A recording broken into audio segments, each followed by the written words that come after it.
और अब देखिए 15 अगस्त पर हमारा स्पेशल शो दास्तान ए लाल किला। दिलचस्प है ये दास्तान क्योंकि ये किला गवाह रहा है हिंदुस्तान की 400 सदियों के इतिहास का। अपने इस खास शो में हम आपको बताएंगे जो किला मुगलों की राजशाही व्यवस्था का केंद्र रहा, वो आजाद हिंदुस्तान में लोकशाही यानी लोकतांत्रिक व्यवस्था का प्रतीक कैसे बना। आजादी के दिन यानी हर 15 अगस्त को देश के प्रधानमंत्री लाल किले पर ही झंडा क्यों फहराते हैं। तो चलिए हमारे साथ अगले 20 मिनट में समझिए ये पूरी कहानी, लाल किले की वो दास्तान जो ये बताती है हम जो आज आजाद हैं उसके पीछे कुर्बानियां कितनी देनी पड़ी हैं।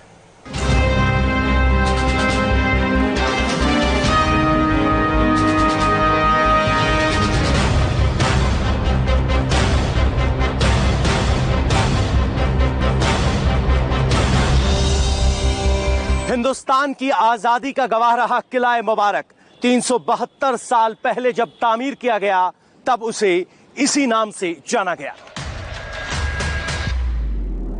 वो लाल किला जो मुगलिया शानो शौकत से लेकर अंग्रेजों के खिलाफ आजादी के आंदोलन का गढ़ बना। इन बरसों में दिल्ली के निजाम बदले, बादशाहते खत्म हुई, तख्ता पलट हुए और देश 200 साल तक गुलामी की जंजीरों में जकड़ा रहा, लेकिन ये किला जुनून आजादी का प्रतीक बना रहा। 255 एकड़ में फैला ये लाल किला जब बनकर तैयार हुआ तब मुगल सल्तनत के साथ साथ शहर दिल्ली की तस्वीर भी बदल गई। किले के साथ दिल्ली मुगल हुकूमत की राजधानी बन गई।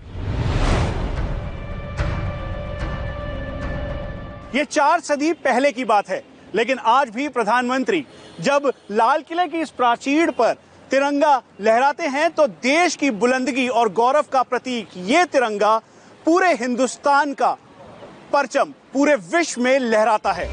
लहराते हुए तिरंगे के साथ 73 साल के आजाद हिंदुस्तान की सबसे शानदार प्राचीर। जय हिंद, भारत माता की, भारत माता की। प्रधानमंत्री नरेंद्र मोदी के साथ ये लाल किले का वर्तमान है, किले की सदियों पुरानी विरासत का वो वर्तमान जिसने 4 सदियों से हिंदुस्तान के जनमानस को एक सूत्र में बांध रखा है। हमारे हौसले की उड़ान, उसके आगे आसमान भी कुछ नहीं है। ये लाल किले की परंपरा बन चुकी है। देश की आजादी का जश्न मतलब लाल किले पर तिरंगा। ये अपने आप में दिलचस्प है जो लाल किला अपनी तामीर के साथ शासन की बादशाही परंपरा का प्रतीक माना जाता था, वो सदियों के सफर में लोकतंत्र का स्तंभ बनता चला गया। लाल किले में जिसका झंडा फहर गया तो समझ लीजिए उसकी सत्ता स्थापित हो गई। तो यूनियन जैक फहराता था लाल किले में जब तक 90 साल ये लोग 57 से 1947 तक, 1857 से 1947 तक अंग्रेजों का भारत में शासन रहा। लाल किले पर ब्रिटिश झंडा, यूनियन जैक कहते हैं, वो फहराता रहा और उसके बाद इसी स्थान को चुना गया, वो पहचान बन गया था भारत में अंग्रेजी सत्ता की। तो यही तय किया गया कि नेहरू ने भी यही सोच के तय किया कि वो प्रतीक तो वहाँ से हटना ही चाहिए। जिस लाल किले पर कभी अंग्रेजी शासन का यूनियन जैक लहराया करता था, वहां पहला तिरंगा आजादी के साल ही फहराया गया, लेकिन 15 अगस्त की बजाय 16 अगस्त को बिना किसी आधिकारिक घोषणा के।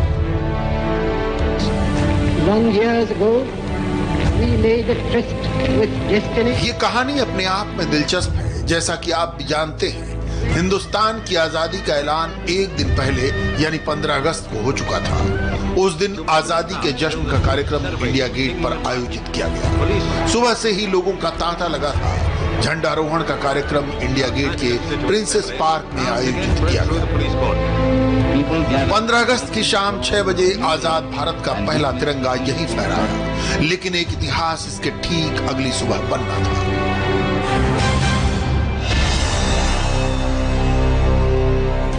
इतिहास के उस नए अध्याय से उस यूनियन जैक को उखाड़ फेंकना था जिसके साथ अंग्रेजी हुकूमत हिंदुस्तान पर राज का ऐलान किया करती थी।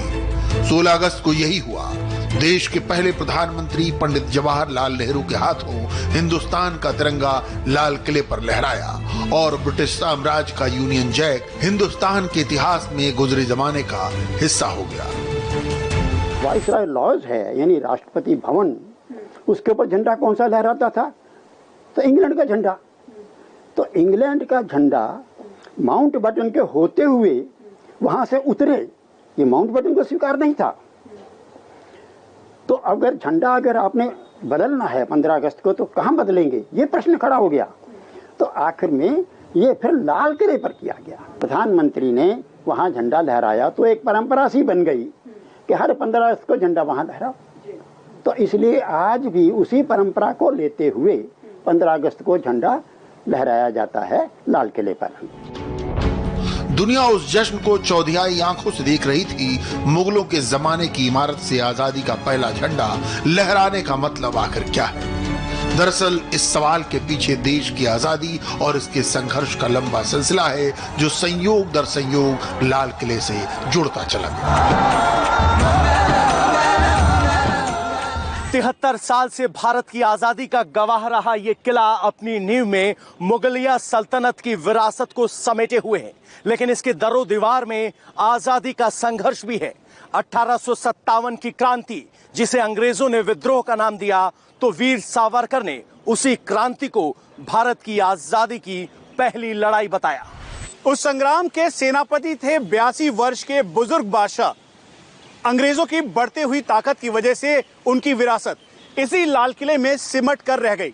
लेकिन 1857 में जब सैनिकों और साथ में किसानों ने अंग्रेजों के खिलाफ खड़े होकर क्रांति की, तो इसी 82 वर्षीय बहादुर शाह जफर की भुजाओं में दम आ गया और फिर इसी लाल किले से आजादी की लड़ाई का आह्वान हुआ।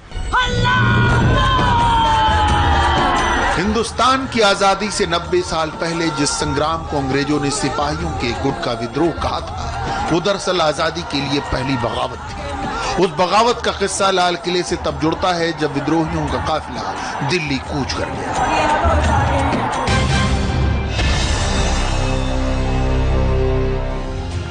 10 मई को मेरठ की छावनियों से बागी सिपाहियों का काफिला दिल्ली पहुंच गया। तब तक अंग्रेजों ने मुगल सल्तनत दिल्ली तक ही समेट दी थी। तब लाल किला सल्तनत का केंद्र जरूर था, लेकिन 82 साल के बादशाह बहादुर शाह जफर ने ब्रिटिश हुकूमत के आगे हथियार डाल दिए थे। ताकत न बादशाह में बची थी, न ही उनकी बची खुची फौज में। लेकिन 11 और 12 मई को जिस जोश के साथ बागी सिपाहियों ने दिल्ली को कब्जे में लिया, उसने बुजुर्ग बादशाह को भी झकझोर कर रख दिया। बादशाह की तलवार एक बार फिर म्यान से निकली और एक फरमान पर उनकी सुस्त पड़ी फौज बागी सिपाहियों के साथ अंग्रेजों के छक्के छुड़ाने में जुट गई। दिल्ली पर कब्जे के बाद बागी सैनिकों ने ऐलान किया, बहादुर शाह जफर हिंदुस्तान के सम्राट हैं। उनके नाम पर सिक्के जारी किए गए। नई हुकूमत का फरमान उन्हीं के नाम पर जारी होने लगा। बागियों से भागकर जो अंग्रेज सैनिक दिल्ली के बाहर जंगलों में छिप गए थे, उन्होंने 4 महीने बाद पूरी ताकत के साथ फिर दिल्ली पर हमला कर दिया। वास्तव में ब्रिटिश सेना वहां से प्रवेश की थी अंदर, और कई महीनों के संघर्ष के बाद काफी अंग्रेज उससे पहले मारे गए थे। तो बहुत बड़ा संघर्ष हुआ था, वो तो आसानी से कब्जा नहीं कर पाए वो। लेकिन बाद में हुआ ये कि भी ठीक है, वो आ गए, उनका कब्जा हो गया। तो उसके बाद जो ये था बहादुर शाह पकड़ा गया। बागियों और मुगल फौज के साथ अंग्रेजों की वो जंग अगस्त से शुरू हुई, लेकिन 1 महीने बाद दिल्ली और लाल किले की सूरत बदल गई। अंग्रेजी फौज लाल किले में दाखिल हो गई। 22 सितंबर 1857 हुमायूं का मकबरा। दिल्ली किले में घुसी अंग्रेजी फौज से बचने के लिए बादशाह जफर अपने 2 बेटों के साथ हुमायूं के मकबरे में छिपे थे। तैयारी यहां से बागी सिपाहियों के साथ हुजूम में निकलने की थी, लेकिन उससे पहले ही गिरफ्तार कर लिए गए। बादशाह के दोनों बेटों को अंग्रेजी फौज के कमांडर लेफ्टिनेंट हडसन ने खूनी दरवाजे के पास गोली से उड़ा दिया और बहादुर शाह जफर को उस किले में कैद कर दिया जहां एक वक्त में उनकी हुकूमत चलती थी। बंदूक और तोपों की बदौलत अंग्रेज आजादी की पहली लड़ाई को कुचलने में कामयाब हो गए। लेकिन बात यहीं पर खत्म नहीं हुई। इस पूरे विद्रोह की अगुवाई करने के लिए बुजुर्ग बादशाह बहादुर शाह जफर पर मुकदमा चलाया गया और पहले से तय फैसले के मुताबिक उन्हें लाल किले में कैद किया गया। बहादुर शाह जफर की कैद के साथ ही किला वीरान हो गया। इसकी दरो दीवार में आवाजें सुनाई देती थी तो अंग्रेजों की चहलकदमियों और एक लाचार बादशाह की सिसकियों की।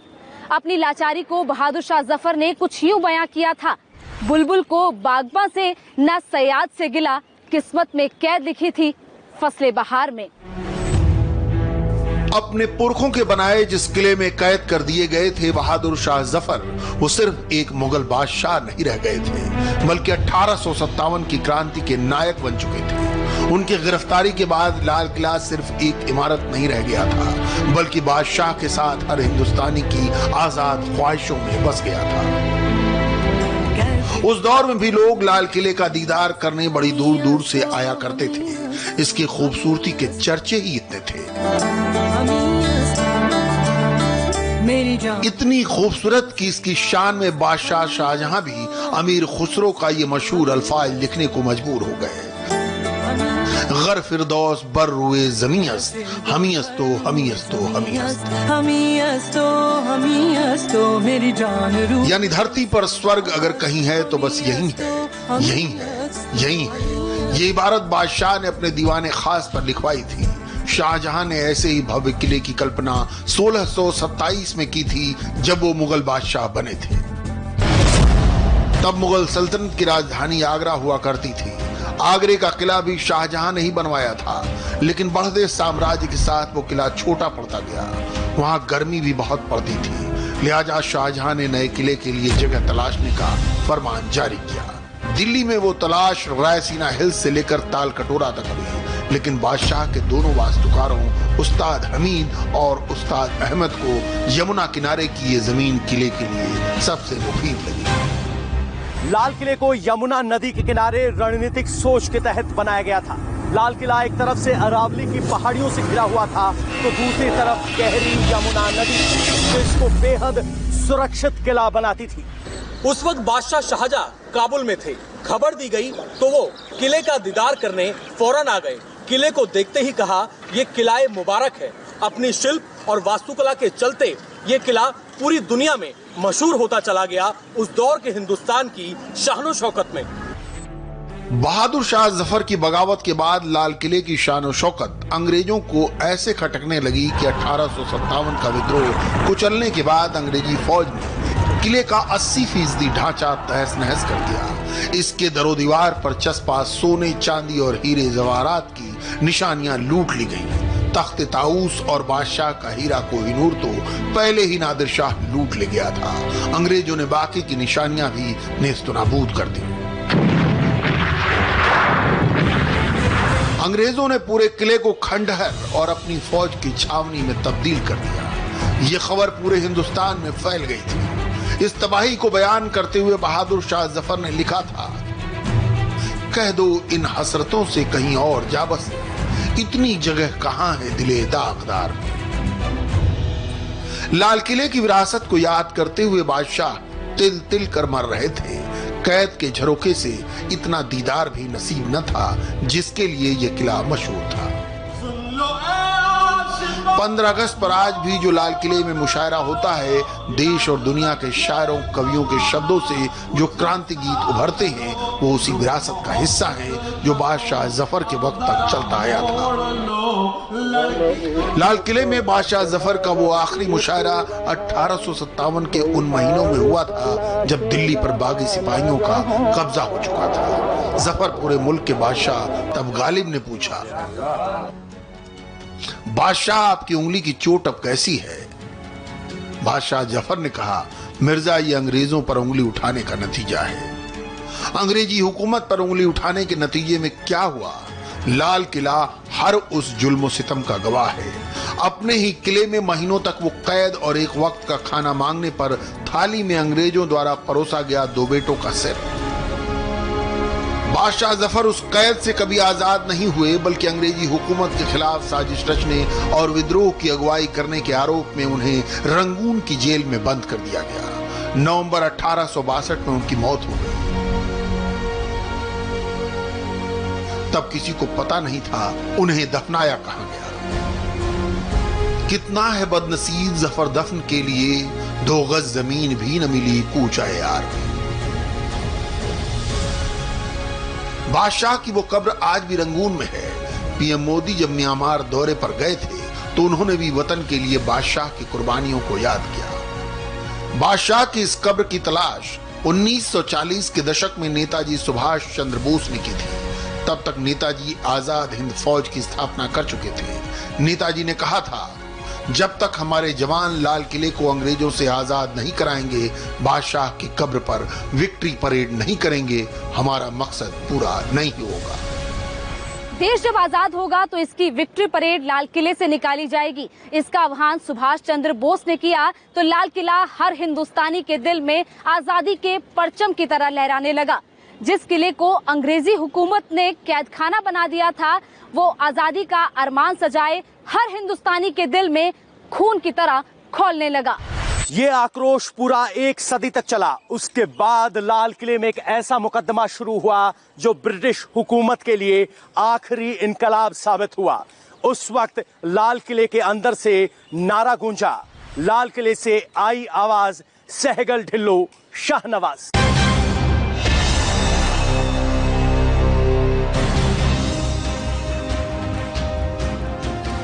तब तक दूसरा विश्व युद्ध खत्म हो चुका था। हवाई हादसे में नेताजी सुभाष चंद्र बोस के मारे जाने की खबर आ चुकी थी, लेकिन लाल किले का शोर कुछ और था।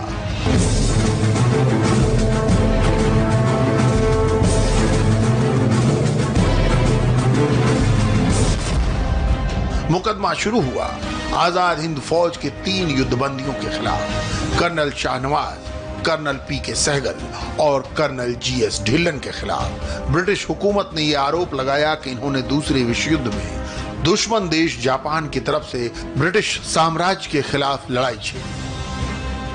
कर्नल शाहनवाज, कर्नल सहगल और कर्नल ढिल्लों के साथ देशद्रोह के आरोप में अंग्रेजों ने आजाद हिंद फौज के 600 से ज्यादा सैनिकों को बंदी बनाया था। इन 3 लोगों के खिलाफ जो मुकदमा चलाया गया वो भी इसीलिए लाल किले में चलाया कि जिसे आप सत्ता और स्वाधीनता का प्रतीक मानते हैं, वो अंग्रेजी राज और उसकी जीत का प्रतीक है। लेकिन हुआ उल्टा। उस मुकदमे के साथ पूरे देश में आजादी की नई लहर दौड़ गई। पूरा देश अपने इन वीर सपूतों के लिए एकजुट हो गया। खुद जवाहरलाल नेहरू तीनों के बचाव में वकील का चोला पहनकर मुकदमे में उतरे।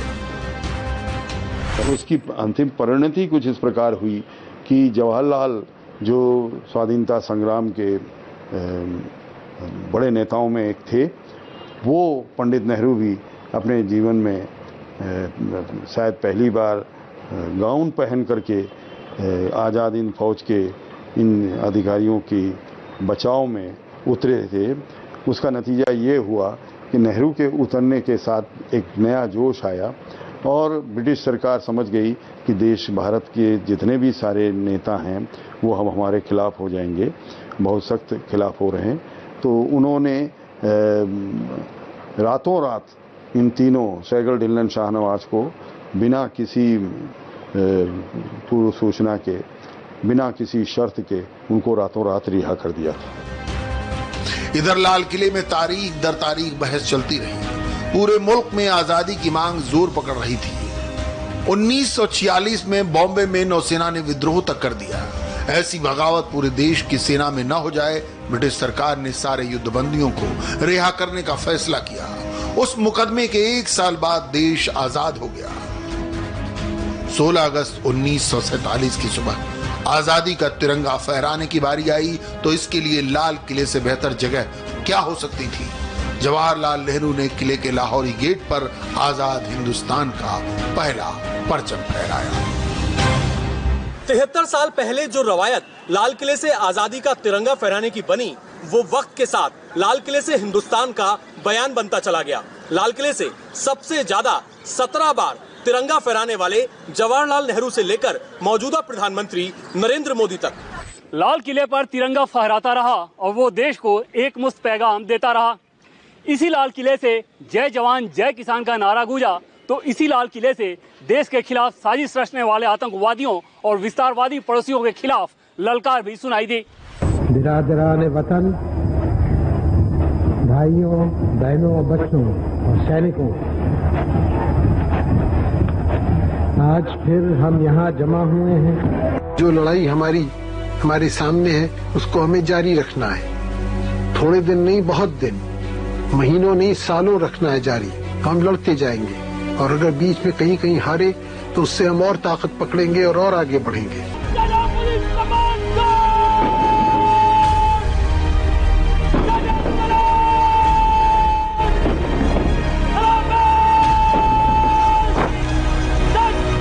एटम बम के डर से कोई हमारे देश को झुकाना चाहे, दबाना चाहे, ये देश हमारा दबने वाला नहीं। हमारा प्रथम काम है कि इस गरीबी को दूर करें।